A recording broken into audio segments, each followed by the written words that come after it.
Hashem Boker Tov. Today's Daf Yomi is Shevuos Yud Aleph, Shevuos 11, and we are going to start on 10b, 11 lines from the bottom. Today's Daf Yomi is dedicated for Shmir for the Chayalim, Hatzalah for the Shvuyim, and Yeshua for Am Yisrael. Says the Gemara, Amar Ula, Amar Rabbi Yochanan, Tamidin Shalohutzachu Tzibor. So every day in the temple, they had to bring a carbon tamid in the morning, carbon tamid in the afternoon. But they needed a surplus of these lambs because the lambs needed to be checked for a blemish, and you need to inspect it for 4 days. So you always had at least 6 extra because maybe the lambs wouldn't be good. So they had extra surplus. So then when they come to the end of the year, you have extra lambs, because you can't use the lambs that were bought for money from the previous year for the next year. So what were they supposed to do with these lambs, these carbon tamid, these tamidin? They couldn't just slaughter them and bring them as an offering for the next year. So what were they supposed to do? So Amar Rabbi Yochanan, tamidin shelo hutzachu etzibor niftin tamimim. Even though generally speaking, you would not be allowed to redeem a sacred animal, kodshim, if it had not received a blemish. Nevertheless, says Rabbi Yochanan, these tamidin these lambs that weren't needed for this year would be allowed to be redeemed, and then they could be used for the coming year by being purchased again with the new money, and then they could use them again for the coming year. So Yosef Rabbah v'Kamar Lala Hashmaita. Rabbah was sitting there and he said this teaching that Ula said in the name of Rabbi Yochanan. So Amar Rav Chisda, when Rav Chisda heard this, he said, Man tzayis l'cha or Rabbi Yochanan Rabcha. Where'd you hear this from? Who said this teaching to you and to your Rabbi Yochanan? Where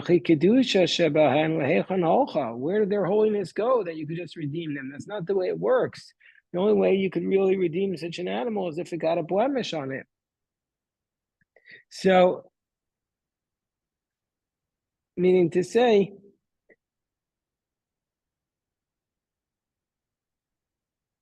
how are you able to do this? Vatanan. So Rav Ula responds, or Rabbah responds, Amrle, Rabbah responds back to Rav Chisda,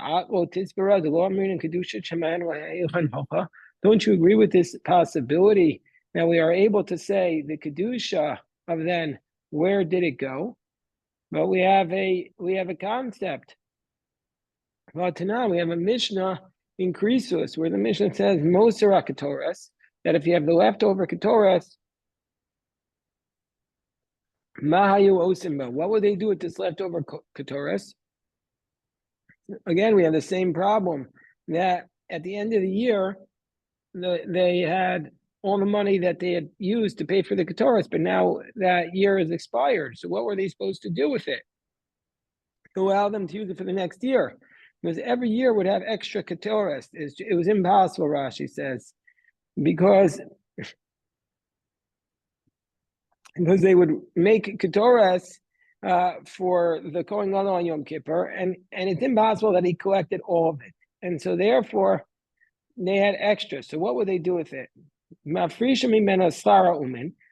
they would do is they would take from the money of the from the treasury to pay the workers who made the Ketoras, and then they would pay the workers with that money, and then they would take the Ketoras and redeem it with the money from the workers, and then they give the Ketoras to the workers, and then they would buy back the Ketoras from the workers with the new money. And so how are they able to redeem the Ketoras? Where did their holiness from it go? So we see that they could do it. So the Gemara responds, you're talking to me about Ketoras? You have a kasha of me from the Ketoras? Shani Ketoras, the case of Ketoras is totally different. The Kedushas Damimhu, because The Ketores does not have it's not something that's called Kedusha Saguf. It's not something that's inherently holy, but rather it's only through its money, because the utensil that crushes the Ketores and makes the Ketores is not going to be considered a holy utensil. And so therefore it was not considered a klei sheres, and so therefore it never got what's called kedusha saguf. It never got inherent holiness. It only had the holiness of money consecrated to the temple, and that you're able to redeem even without a blemish. So the Gemara says el me'ata. Well, if that's the case, if it only has this lesser degree of sanctity called kedushas damim, as opposed to kedusha saguf, lo tipasa b'tvul yom. Then if a person who's a tful yom, we know from the very first Mishnah in Shas, is a person who's gone to the mikvah, but yet is not completely tar until nightfall. And so therefore, they're called a tful yom. They have a quasi status of purity. They're impure. If they touch the sacred food, they make it tameh, and they disqualify it. So if that's the case, that's only when it's kedushas aguf that they touch. But if they're touching kedushas damim, the Ketores should not have been disqualified if they touched it, but we know that it does. Alama Tanya, why did we learn in the Brisa? Nisana b'machteshes. Let's say once you put the Ketores in this utensil to make it, you put the spices in the utensil to crush it, nivselas b'tful yom, then it is already able to become disqualified by this tful yom who touches it. And so we see from here that it's kedushas aguf. And if you would want to say b'chitema kol kedushas damim mivsli b'tful yom, and if you're going to respond to me, no, because any kedushas damim will itself become disqualified b'tful yom. That we don't say, because v'atanan hamenachas, that if people would bring an individual brings his grain offering, mo and misha huktashu, that once they have sanctify them and say that this will be for the temple, then you're in violation of Me'ilah if you misappropriate it. That's trespassing on temple property. Once they sanctify the utensil, and then once they sanctify in the utensil, then if a tful yom touches it, we're going to say at that point, he'll disqualify it. And also within Melchusar Kippurim, that's those of Zav, Mitzor, Yoledes, who they need to bring a korban in order to be able to eat sacred food. Ubulina, and also if it's left overnight. So, but from that bright, so we learn Kadshu B'Kli lo Kadshu B'Kli lo, that when does a tful yom able to disqualify it? Only if it was sanctifying the utensil, it became Kedushas Aguf, but if it's Kedushas Damim, then it would not be able to be disqualified by the tful yom. So we see from here that the fact that the Ketores is disqualified, it's Kedushas Damim and not Kedushas Aguf. So therefore, and also we see that the Ketores is able to be redeemed. So we see you can redeem Kedushas Aguf, even though it was not yet disqualified. So the Gemara says, Elamai, Kedushas Agufi, you want to say it's Kedushas Aguf. If that's the case, El Me'ata Tipasa B'lina. Well, if that's the case, it should be disqualified if it was left overnight, because that's basically what we say about Kedushas Aguf, that it's left overnight, it becomes disqualified. So that's a general rule about Kedushas Aguf. Alama Tanan, why do we learn in the Mishnah that states in Me'ilah, HaKometz, that this is the Kometz is what the Kohen takes to scoop off of the top of the mincha, Valavona, the frankincense which is brought on the carbon mincha, HaKometz Valavona, VaKetores, and also the Ketores, Uminchas Kohanim, Uminchas Kohen Mashuach, the Ketores, the minchas of the Kohanim, the mincha of the Kohen, who is the Kohen Gadol, the anointed Kohen, Uminchas Nitzachim, Moalim Bahen Misha Ukdashas. From the moment they're consecrated, you can have Me'ilah. Kadshu B'Kli, once you sanctify them, Huchshru Yipasa B'Tful Yom U'Mechusar Kippurim. Then they're able to be disqualified by the Tful Yom and by the Mechusar Kippurim Ubulina, and by being left overnight. Which means to say Kadshu B'Kli in. And once they become sanctified in the utensil, then they're capable of being disqualified. Then they're capable of being disqualified by Lina. low kachibikli, low. But when they are not been sanctified in the utensil, then it's not capable of being disqualified by lina. And if you want to say that the ketores, once it goes into this machtashas, to this crushing utensil, then it becomes kedushas aguf. Why do we say earlier then it's not disqualified with lina? Because we said only when it's in the utensil is it disqualified by lina, but when it's only when it's in the klishares. And so we see from here that the machtashas does not sanctify the ketores with kedushas aguf. So the Gemara says, Amarei, you're asking me why it doesn't disqualify, why once it's in Machtashas, it doesn't disqualify with Lina. Amarei, Lina commerce, Shani Ketoras, Ovutsurasa, Bekoa Shanakua. No, the Ketoras is different. The Ketoras is Kedusha Sakuf, but yet it still does not get disqualified. It's left overnight because the Ketoras can keep for very long. It doesn't change its form by being left overnight. So therefore, even though it's Kedusha Sakuf, it's not disqualified by being left overnight. However, once you sanctify it in the utensil to be brought, then the rabbi said it's disqualified overnight because maybe all other because maybe you're going to do that with other utensils as well. So anyway, we see from here the Gemara says, okay, so let's go back to the original question that Rabbi said that Kedusha Saguf are able to be redeemed even without a blemish. So we say Mikol Makom Kasha. So therefore we see that this is a question not only on the Tamidin, but also which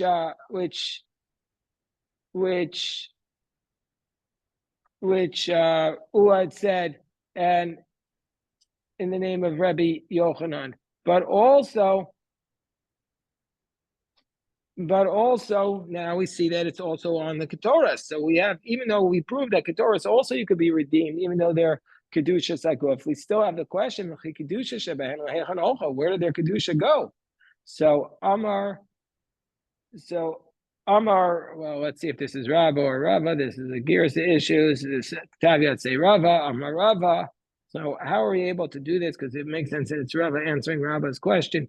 How are you able to redeem this Ketoras, even though it's Kedusha Saguf? How are you able to redeem the Tamidin, even though they're Kedusha Saguf? The answer is Leiv Bezdin Masna Alehen. So that means when they purchase it for the temple, that what we say is that the court stipulates we're not sanctifying it with the higher level of holiness of Kedusha Saguf. We're only sanctifying those that are needed for this year. And so the court has the ability to stipulate, to purchase it on this condition. If they'll be needed, then it's Kedusha Saguf. But if they're not needed, you would demand. Then we're going to use them for their money, and then you could redeem them. That'll be just Kedushas Damim.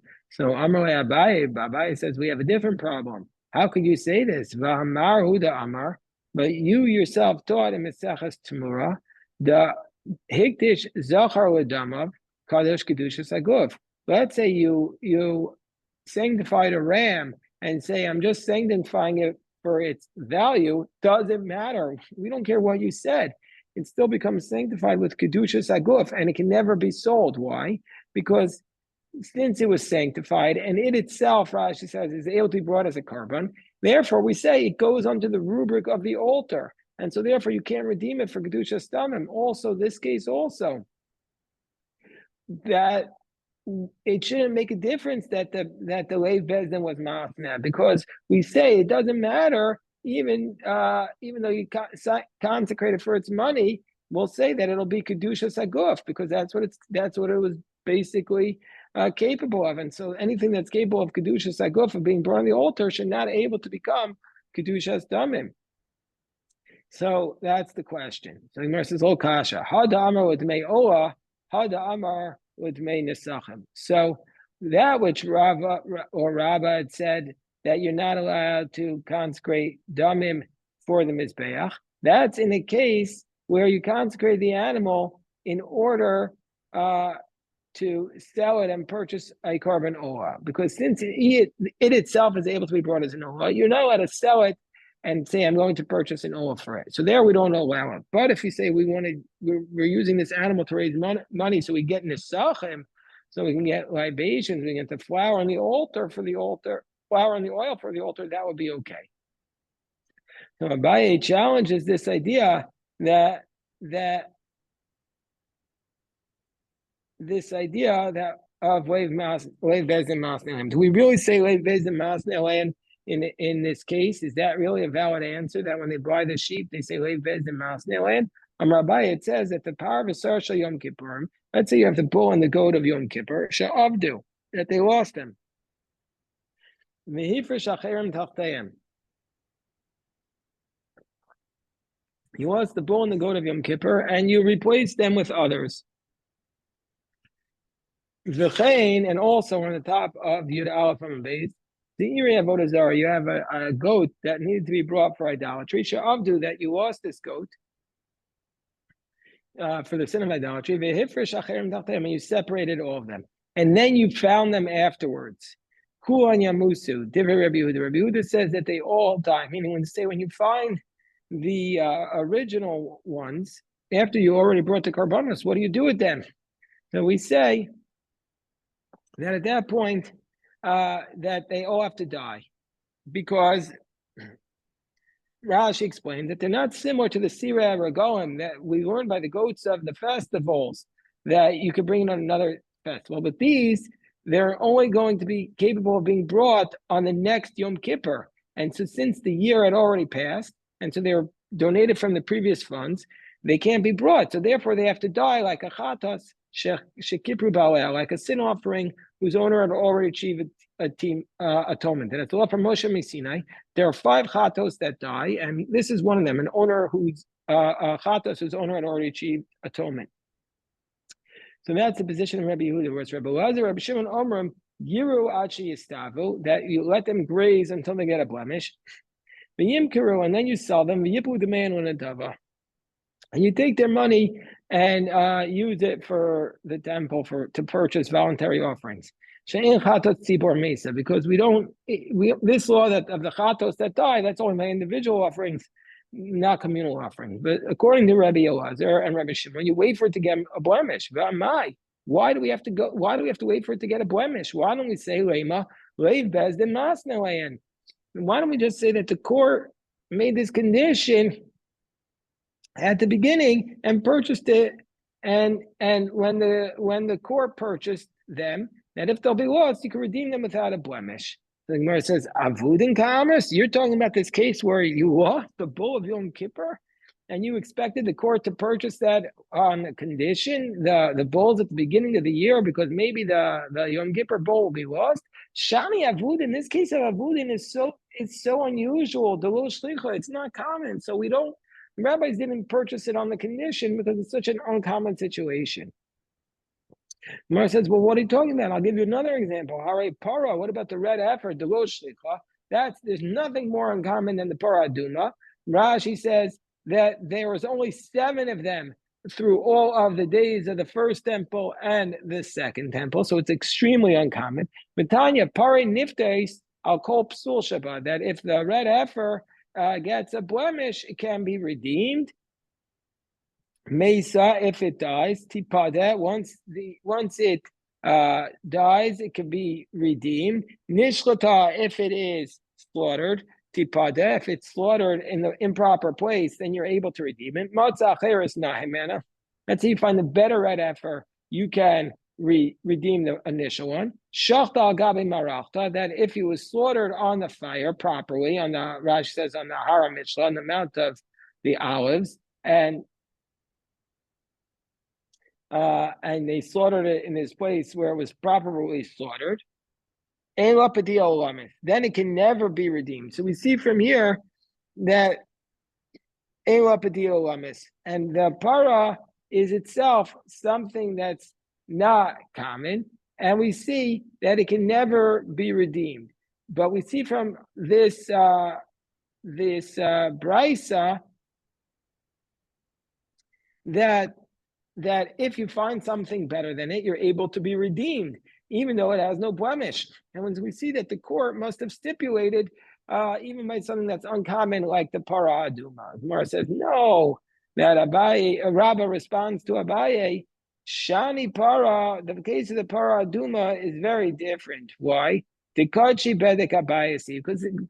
aduma is never meant to be sacrificed on the altar. It's always sacrificed outside the temple, so it never has kedusha sakuf, and so therefore you could redeem it without a blemish. So the Gemara says, if that's the case, that it's only bedek habayis, meso nishlata tipada. Why can you, once it dies or is slaughtered, can you redeem it? How could that be? Habainan hamada v'aracha. That if it's kedushas bedek habayis, you can't just purchase it. You need to evaluate it, and so therefore, once it's dead, you can't possibly evaluate its value, because it says in the Torah, it needs to be alive. So how money? No, this is the position of Rabbi Shimon, who says kachim mizbeach, kachim mizbeach. How you becall amada v'aracha? Kachim bedek mizbeach, bedek mizbeach. How you becall amada v'aracha? No, it follows the position.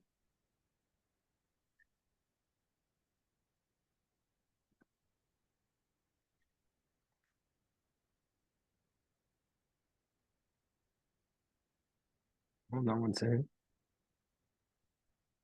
So the Gemara says, Koche Bedek Abayis are not included. This is the position of Rabbi Shimon, who says the Koche Bedek Abayis are not included in the Amada V'Aracha.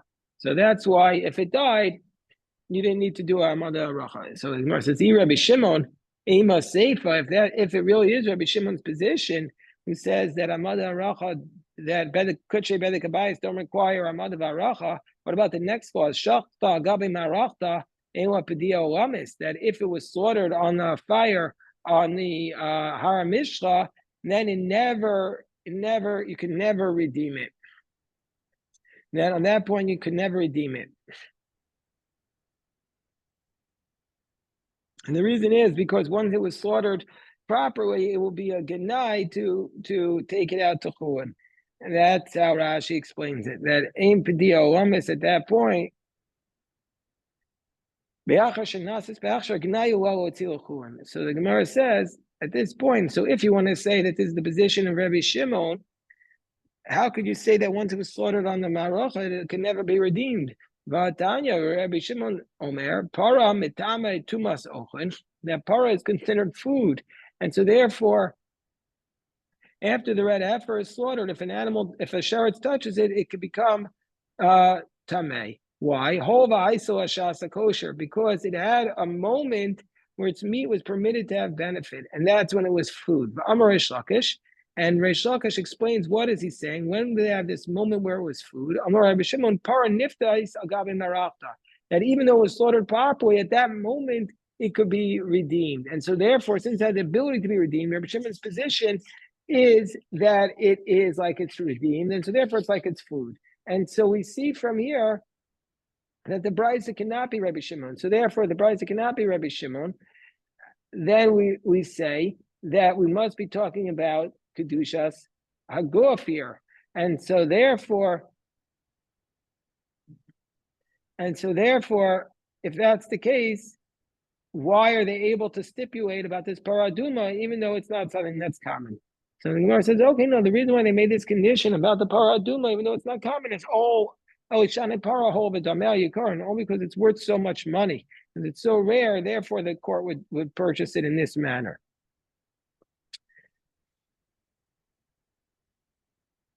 Like we know in the case of Kedushin of Dama ben Nesina on Kedushin Lamed Aleph, that the sages bought it for 600,000.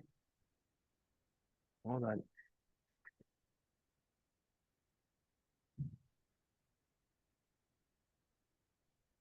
Yeah, 600,000 gold coins. Amar Mesa Tipada. So now let's analyze this price of that. Once the paraduma dies, you're able to redeem it. And what are you going to do with it once it dies? You're going to feed it to the dogs? You're not allowed to do that. It's not appropriate. It was Kochim. No, you're going to redeem it for its skin. The Kaima Bezdin Masnu Adaita Dora. So that if the court really standing up and making this slave Bezdin Masnu and just to get its skin, Amarakana, Amri Inchi, Migamwa Une. That yeah, people have this phrase that they say from the camel its ear, meaning to say even if you're only just to save a camel's ear, we should save it. So even though you could just save the skin, they're going to do it.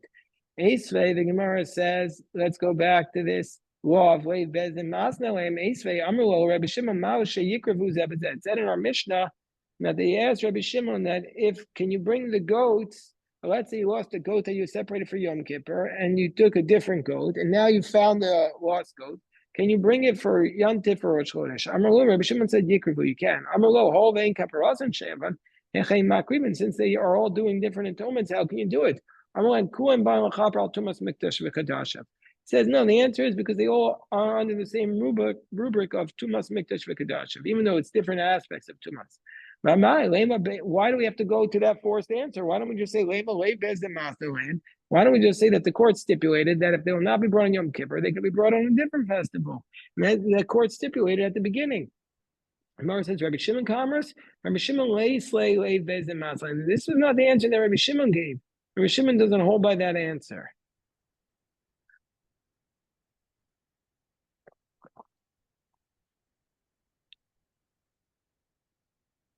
The Gemara could have given the earlier answer. Tosfos asks that court doesn't make such a conditional clause about karbanos that are lost because they're not common.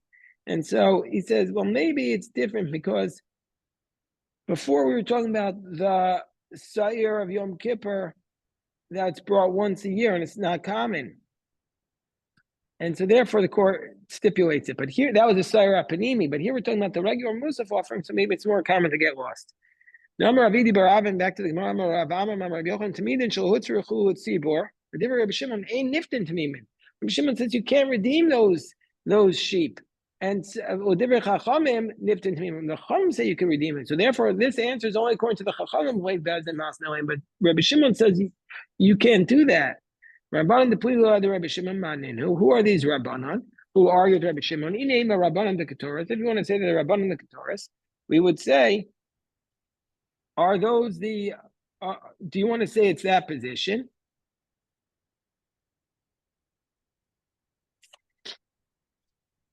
Gemara says, no, you can't prove that they're the same as the Ketores. The Shani Ketores, the law of Bariyah, the law of Ketores is different because by Ketores, you don't have the same solution, which is here, the solution is you could let it graze until it gets a blemish, but Ketores can't do that.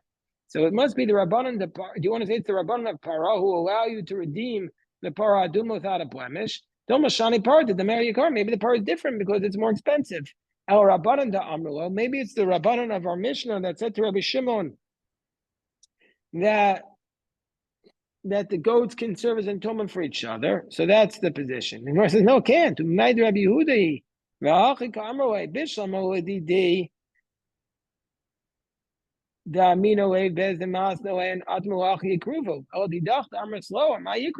to you, you don't say that. How can it be brought? So the Gemara says, Dilma Rabbi Meir. We'll go over this piece tomorrow. This is the last. We'll just say it.